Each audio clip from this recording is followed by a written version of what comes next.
My dear friends, today we celebrate the 25th Sunday in Ordinary Time, ESC. Although both the first and the gospel readings tend to focus directly on the exploitation of the poor and unjust business practices, I would like to reflect with you specifically on the parable of the unjust steward, which we read from the Gospel of Luke, chapter 16. The parable of the unjust steward is a peculiar parable because of its strange punchline.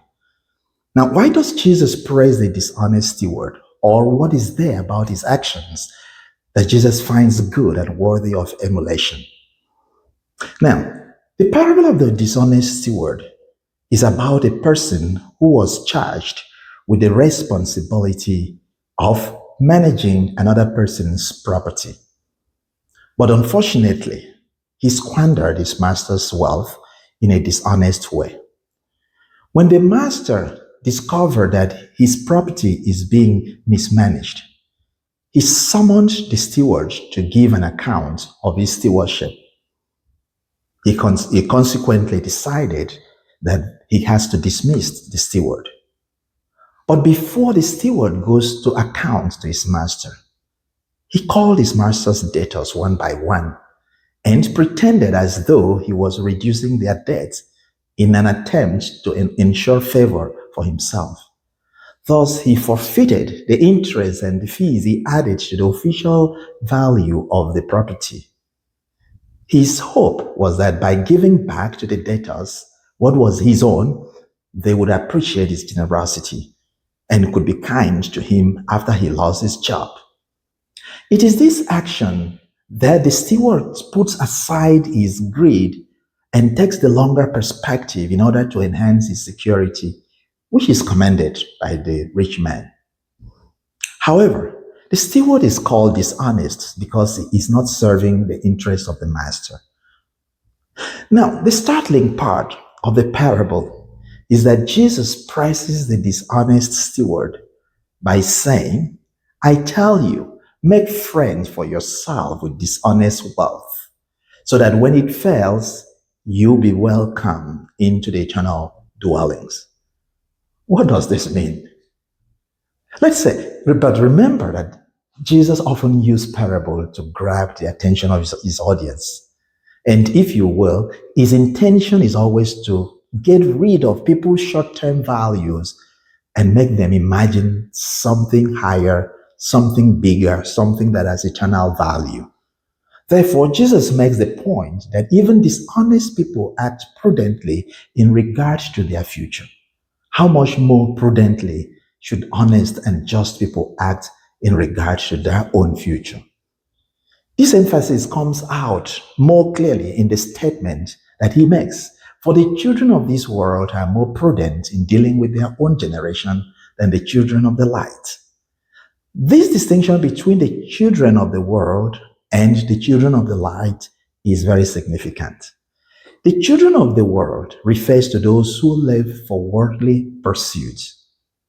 On the contrary, the children of the light are those who believe in Jesus and understand that God created them for a purpose. And this purpose is to love him, know him, serve him, and eventually be with him in eternal happiness. From common knowledge, beloved friends, the children of the world are more strategic in the pursuit of their goal than those who follow God's path. The children of the world fight, they steal, they strategize, they conspire, they even kill to get to their goal. And it's all about them and what they want. Think of some of our politicians today. However, in the parable, the dishonest steward knows he is in crisis. He admits his situational crisis. He admits his social limitations. Thus, he says to himself, "I am not strong enough to dig, and I am ashamed to beg." Therefore, he needed to act decisively. How often do the children of light, the baptized, the Christians recognize their spiritual crisis? How often do they admit their weaknesses and total dependence on divine grace? The last time I checked, we always glorify in self-righteousness and act like ostriches who bury their heads in the sand and rely on false security. I am saved. Now, the good news is the truth that Jesus speaks boldly and clearly. No servant can serve two masters. You cannot serve God and mammon. Now, faithfulness is a confident trust on one truth, unwavering devotion, and refusal to be fickle. Faithful children of the light, in their wisdom, know that their wealth or opportunities are gifts from God, and they have no doubt about this. Thus, they use every bit of it to serve God. They share their resources and opportunities freely with others, so that as good stewards, they can render account when the time comes without the anxiety of the last minute amendment. My dear friends, the central lesson of the parable of the dishonest steward is that we must take our eternal salvation seriously. Our journey must be taken with all seriousness. For the world, possession, money, and personal security is everything.